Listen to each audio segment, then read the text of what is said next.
حضرت محمد مصطفیٰ صلی اللہ علیہ وسلم رحمۃ للعالمین، محسن انسانیت، اور میں کہتی ہوں کہ وہ سب سے بڑے دنیا کے محسن نسواں بھی ہیں۔ انہوں نے اپنے آخری خطبے میں فرمایا کہ عورتوں کے معاملے میں اللہ سے ڈرو، اور انہوں نے عورتوں سے حسن سلوک کو ایمان کی علامت قرار دیا۔ انہوں نے عورت اور مرد کو حقوق کے حساب سے برابری کا درجہ دیا۔ اس وقت جب عورتوں کو زندہ دفن کر دیا جاتا تھا، انہوں نے اسے عزت اور توقیر کا مستحق قرار دیا۔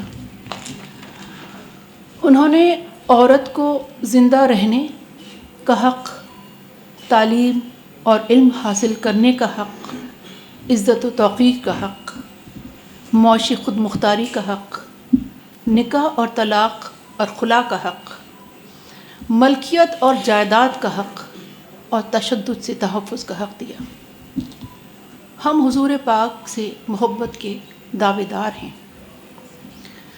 جس سے محبت کی جائے اس کا ہر عمل، ہر قول، ہر فعل حکم کا درجہ رکھتا ہے۔ تو جب ہم ان ساری چیزوں کو جب ہم پڑھتے بھی ہیں، اب قرآن پاک میں کیونکہ حضور پاک کی زندگی تو قرآن پاک کی عملی نمونہ ہے۔ جب ہم اپنے حالات پر، اپنے ملک کے حالات پہ، اور ہم اپنے ملک میں عورتوں اور بچوں پر نظر ڈالتے ہیں تو ایک کھلی حقیقت ہمارے سامنے آتی ہے۔ محسن نسواں نے کہا، حقوق کے معاملے میں عورت اور مرد برابر ہیں، مگر ہم صنفی امتیاز میں 148 ممالک میں 147ویں نمبر پر ہیں۔ علم حاصل کرنا عورت اور مرد کے لیے برابر فرض ہوا، اور لڑکیوں میں اسکول میں داخلے کا تناسب 56% ہے۔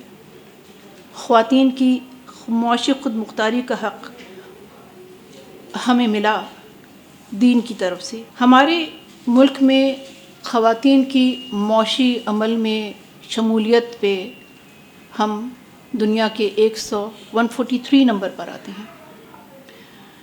ملازمت میں حصے کا اگر ہم ذکر کریں تو صرف وفاق میں 1,12,00,000 ملازمین میں سے 49,508 عورتیں خواتین ہیں، جبکہ ہمیں برابری کا حق ہے۔ میرے نبی نے عورت کو وراثت میں حقدار بنایا۔ میرے ملک میں 86% عورتیں قانونی وراثتی حق سے محروم ہیں۔ وفاقی محتسب کے پاس 699 کیسز میں سے اب تک صرف 2 کو ان کا حق مل چکا ہے، اور اکثر خواتین تو اپنے کیسز واپس لے لیتی ہیں کیونکہ انہیں ہراساں کیا جاتا ہے اور ان پہ تشدد کیا جاتا ہے، اور جو بھی جائیداد ہے اس کو وڈرا کرنا پڑتا ہے۔ نبی مہربان نے عورت کو تعلیم کا حق دیا۔ میرے ملک میں عورتوں میں خواندگی کی شرح 48% ہے۔ آقائے دو جہاں نے عورتوں سے محبت اور نرمی سے پیش آنے کا حکم دیا، انہیں آبگینے سے تشبیہ دی، اور میرے وطن میں 5000 عورت سالانہ تشدد سے مار دی جاتی ہے، اور ہزاروں شدید زخمی ہوتی ہیں اور بہت سی معذور ہو جاتی ہیں۔ اور یہ ہمارا ملک عورتوں کے لیے دنیا کا تیسرا خطرناک ترین ملک ہے۔ یہاں 47% عورتیں گھریلو تشدد کا شکار ہوتی ہیں۔ یہاں کاروکاری اور غیرت کے نام پر عورت کو بہت آسانی سے قتل کر دیا جاتا ہے۔ یہاں پر جرگے عورت کی شادی اور قتل کا حکم صادر کرتے ہیں۔ یہاں کسی قانون کی ضرورت نہیں ہوتی۔ رواں برس اب تک 105 عورتیں صرف سندھ میں غیرت کے نام پر مار دی گئی ہیں، جبکہ اسی دورانیے میں پچھلے سال یہ جو نمبر ہے یہ 79 تھا، اور کوئٹہ اور کراچی کے جو نئے واقعات ہیں وہ ہم سب کے علم میں ہیں۔ اور کمال یہ ہے کہ مارنے والا بھی باپ، بھائی، شوہر، چچا، ماموں یا رشتہ دار ہوتے ہیں، کوئی تیسری قوت کہیں سے نہیں آتی۔ میرے نبی نے بچیوں کو زندہ دفن کرنے سے منع کیا، اور انہوں نے انہیں زندگی کی نوید دی۔ اور ہمارے ملک میں عورت رسم رواج، ظلم اور تشدد کے بوجھ تلے زمین کے اوپر ہی دفن کر دی جاتی ہے۔ سندھ میں قاریوں کے قبرستان میں بے کفن لاشیں موجود ہیں، اور خاص بات یہ ہے کہ ان کے لیے فاتحہ بھی ممنوع ہے۔ محسن نسواں نے عورت کو شادی میں مرضی کا اختیار دیا، اور وطن عزیز میں پسند کی شادی گناہ عظیم ٹھہری ہے، اور کتنی ہی لڑکیاں پسند کی شادی کرنے پر مار دی جاتی ہیں۔ ہمارے ملک میں جبری شادی، ونی، سورا، غگ، ارجائی، وٹا سٹا اور سندھ میں سنگ چٹی کے نام پر جبری شادیاں کی جاتی ہیں، جس میں لڑکی کی مرضی کا تو کوئی تصور ہی نہیں، جبکہ یہ دراصل کبھی دشمنی کو ختم کرنے کے لیے، اور کبھی تاوان کی شکل میں اور کبھی پیسے کی شکل میں ان کی زندگی کا سودا کیا جاتا ہے، آسان لفظوں میں، یا یوں کہ ان کی زندگی کے معاملات طے کیے جاتے ہیں۔ کم عمری کی شادی کا بل پاس ہو گیا، لیکن اس کی کتنی مخالفت ہو رہی ہے وہ ہم سب جانتے ہیں۔ ہمارے ملک میں اس وقت سالانہ 1,90,00,000 بچیوں کی کم عمری میں شادیاں کر دی جاتی ہیں، اور مانسون کی دلہنیں تو آپ نے سنا ہی ہوگا کہ وہاں اس مانسون کے زمانے میں جب جو کسان ہیں، جو ذرا چھوٹے کسان کہلائے جاتے ہیں، تو وہ اپنی بچیوں کی شادی ایک خاص رقم کے عوض طے کر دیتے ہیں، ان کی شادیاں کر دی جاتی ہیں۔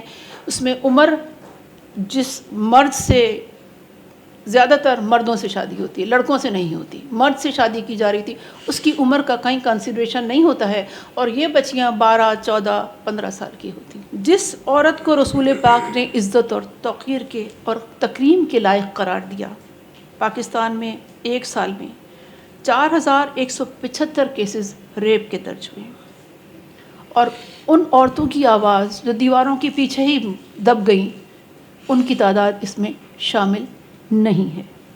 اور آج کل تو آن لائن ہریسمنٹ کا بھی ایک نیا سلسلہ چل رہا ہے۔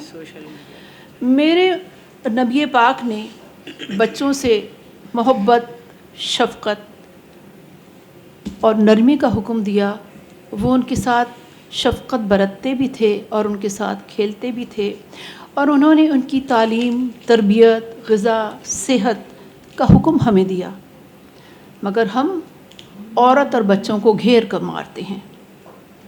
ہمارے بچے گھر، مدرسہ، اسکول، محلہ، بازار، کھیل کا میدان کہیں پر بھی محفوظ نہیں ہیں۔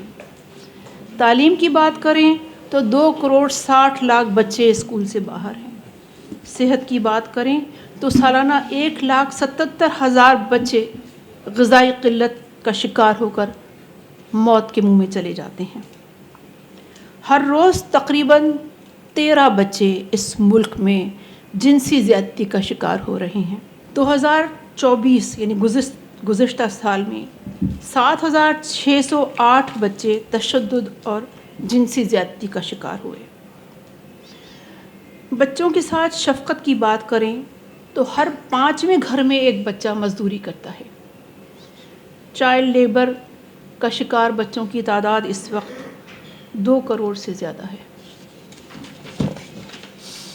جو گھروں، ہوٹلوں اور ورکشاپس وغیرہ پر کام کرتے ہیں، اور ان سے ہر طرح کا تشدد کیا جاتا ہے، اور ہمارے علم میں بھی آتا ہے کہ وہ گھروں میں کام کرنے والے یا ورکشاپ پہ کام کرنے والے بچے تشدد کا شکار ہوتے ہیں۔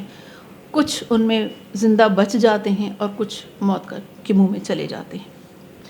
کمزور اور ناتواں بچے بیماریوں کا جلدی شکار ہوتے ہیں۔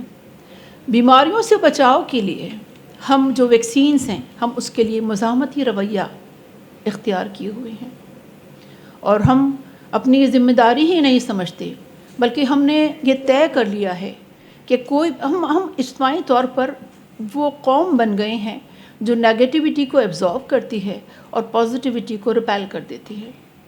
ہم پولیو ویکسین نہیں پسند کرتے، اس کے لیے ہم نے ایسے ایسے شاہکار کہانیاں گھڑ لی ہیں، اور اب HPV ویکسین جو بچیوں کو لگائی جا رہی ہے اس کے لیے بھی ہم مزاحمتی رویہ اختیار کیے ہوئے ہیں۔ اگر ہم دنیا کو اسلام کا روشن چہرہ دکھانا چاہتے ہیں تو ہمیں اپنے اپنے چہروں کو درست کرنا ہوگا، اور ان عورتوں اور بچوں کے گرد جو بھڑک رہی ہے آگ ظلم، تشدد اور زیادتی کی، اس کو اگر ہم بجھانا چاہتے ہیں تو ہمیں اپنا اپنا کردار ادا کرنا ہوگا، اور اگر ہم نہیں کریں گے تو ایک بہت بڑی عدالت میں ہماری حاضری ابھی باقی ہے۔ شکریہ۔